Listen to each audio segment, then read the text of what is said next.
The Tao of Self-Confidence, episode 539.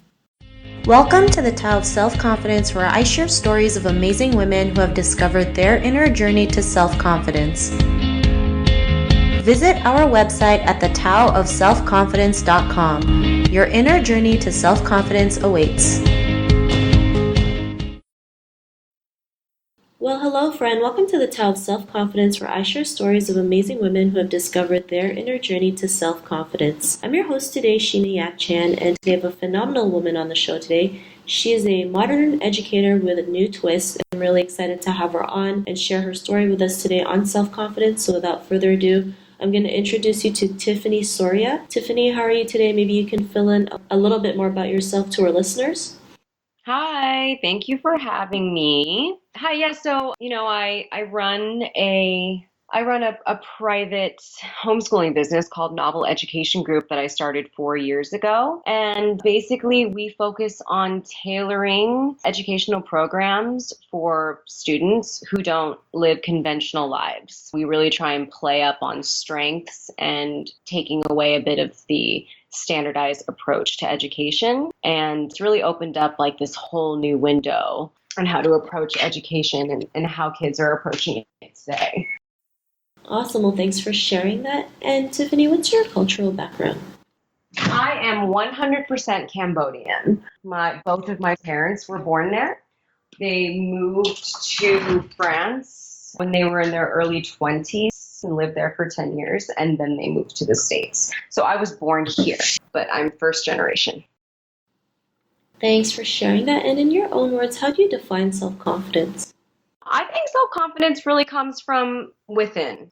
True self-confidence is the idea of not having to necessarily prove anything to anyone other than yourself. And I also think that self-confidence comes from a place of wanting to see other people succeed as well, which is a big part of being an educator, and the taking out the competition. Not so much. I mean, a little bit of competition is good, of course, but really seeing competition as something that you can learn from and having the self-confidence to approach all situations that way, I think really pulls out the best parts of you. It's being able to admit your faults and being able to admit what you're good at and learning from other people.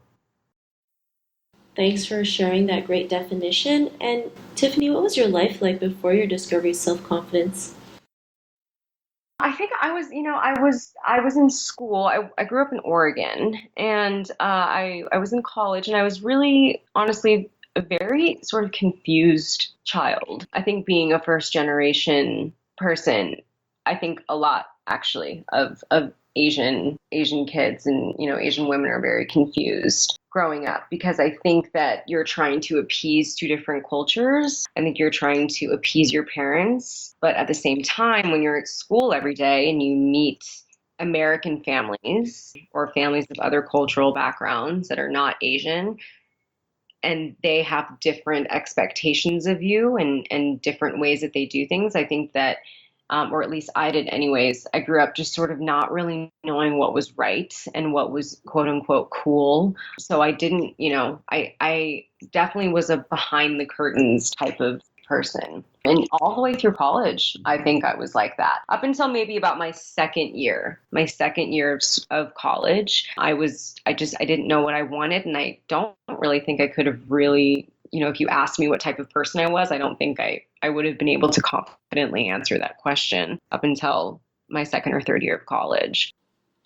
Thanks for sharing that. And I think that a lot, like you mentioned, a lot of Asian kids, especially when they move to a different country, they do have that. They're torn between like their Asian culture and trying to assimilate to maybe the American culture. Or, like my parents migrated to Canada, so it was hard as well too. It's like at home you follow Asian culture, and then outside it's like a totally different thing, and you're not sure what to do. You get kind of torn in between. But what was that point in your life when you realized that you could be who you are today, have that confidence to especially go out there and create an educational company or program that helps, unconventional kids? What was that aha moment? So, I feel like I found happiness when I was in college, and that's sort of like where a lot of my self-confidence came. It wasn't the defining moment for me, but I think that's where it started. So basically, I just sort of embraced what I was good at in school, and which was science, even though I didn't really have an answer at the end of the road. I do think that a lot of Asian families put a lot of emphasis on just like, okay, so what's the point of this? Why are you doing this? And I think one of the reasons why I was so confused and maybe even a little bit depressed was because I didn't have an answer to that question for a really, really long time. But I just took that part out of my life and just lived it. And at that point, I started to do really, really well in school. And I actually really fell in love with just being a student. And that's when I really started to excel in college. I studied science without, I wasn't planning on going to med school. I wasn't planning on going to pharmacy school or any of those things. And usually, if you're studying science in school, as an Asian person, that is usually the road that you were going down. But for me, as soon as I took that expectation out of the equation, then I was able to really enjoy my life and enjoy what I was doing and not put so much pressure on myself. Also, when I moved away, I think was probably the biggest moment of turnaround in my life when I moved away from my family and I moved to Los Angeles. I was really, and I definitely did it at, with my parents were supportive and they wanted me to, go and live my life, but I think if it were up to them, I would not have gone. And I think, I tried to find the balance of making them feel okay about it while also just sort of being like, this is something I feel like I need to do. I need to sort of get out and see what else is out there for me. I had questions and I had like desires of just feeling like the world was bigger than what it was and the world that I was living in was larger. So yeah, it was really when I moved that was the biggest turnaround. Thanks for sharing that. And yet, when you go out there and move out and, be out on your own, especially where you step in a world that you've never been before, it does take a lot of confidence. You get to know yourself a little bit more and you know what you can tolerate and not tolerate. And just having that time to yourself is huge, right? And learning different cultures is different. It was a move. You moved from Oregon to LA. It's still like different, it's still different in a way that you've never seen before, and it's great that you can learn, right? And because of these realizations, what's your life been like now? This is probably the most confident I think I have felt in my life. And I think what confidence comes from, what it really does come from, honestly, is trying something that you don't know you can do and achieving it. I mean, really, that's what it comes from, right? And of course, what comes with that is a nice amount of failure as well. Like you're not going to achieve everything that you attempt to do.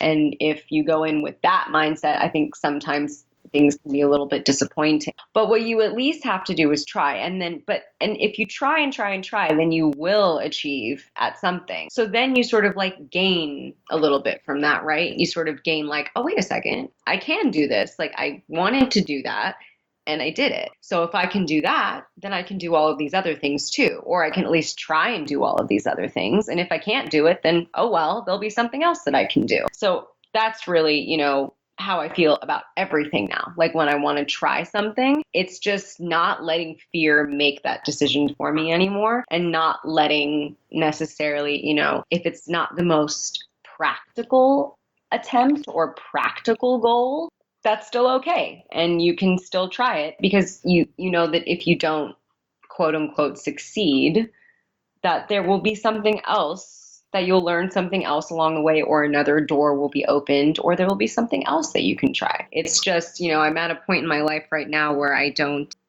really feel like there's a lot that I can't at least try. I'm not going to say that I can do anything because I don't really think that that's realistic for anyone, but I know I can at least try everything. Thanks for sharing that. And I love how you mentioned you go and try out new things, but it does come with a lot of failure. A lot of us when we try to do something new, we feel like we have to get it right the first time, not realizing like it's gonna suck the first time. But when you Right. keep, when you keep doing it, it's gonna suck less, right?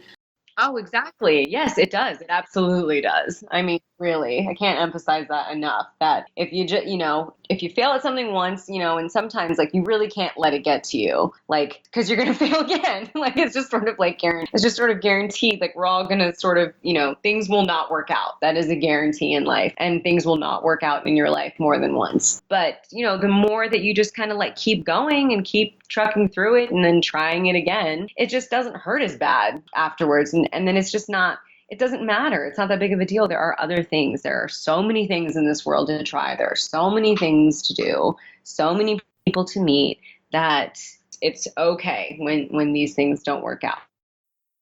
Thanks for sharing that. And Tiffany, to the woman who's listening to your episode, she may be in her own journey to self-confidence. What would be that one tip you would give to her? The one tip I would give to her is to take risks, is really what I would say, and don't let other people define what you want to do, and that you can find a balance in your life of being independent and also being proud of your culture. You don't have to choose between the two, and you can take those risks and you can do them proudly without having to be shy also about your cultural background and where you came from. Thanks for sharing those great tips. And if our listeners wanted to get to know a little bit more about you and what you do and check out your educational programs, is there any links or social media profiles we can connect with? Yeah, so the website for Novel Education Group is just noveleducationgroup.com. And on the website, you can check out exactly what we do and read some testimonials from some clients that we've had in the past. And you can also follow me on Instagram. It's Tiff, Tiff_Sorya, Sorya, where you can just sort of follow my life a little bit. So you could check those out. Awesome. Well, thanks for sharing that. And to our listeners, if you want to connect with Tiffany, you can also head on over to thetowofselfconfidence.com and search for Tiffany's name. Her show notes will pop up along with everything else that we talked about. And I really just want to thank Tiffany today for taking the time to share her story and tips with us on self-confidence. So thank you so much, Tiffany. Thank you so much. Thank you for having me. Not a problem. It was really great having you on the show. And to our listeners, be on the lookout for another new episode of another amazing woman's journey to self-confidence. And we'll talk to you soon. Bye for now. Thank you for tuning in to another amazing episode of The Tao of Self-Confidence. Please subscribe to the show on Apple Podcasts or Spotify to get your daily boost of confidence.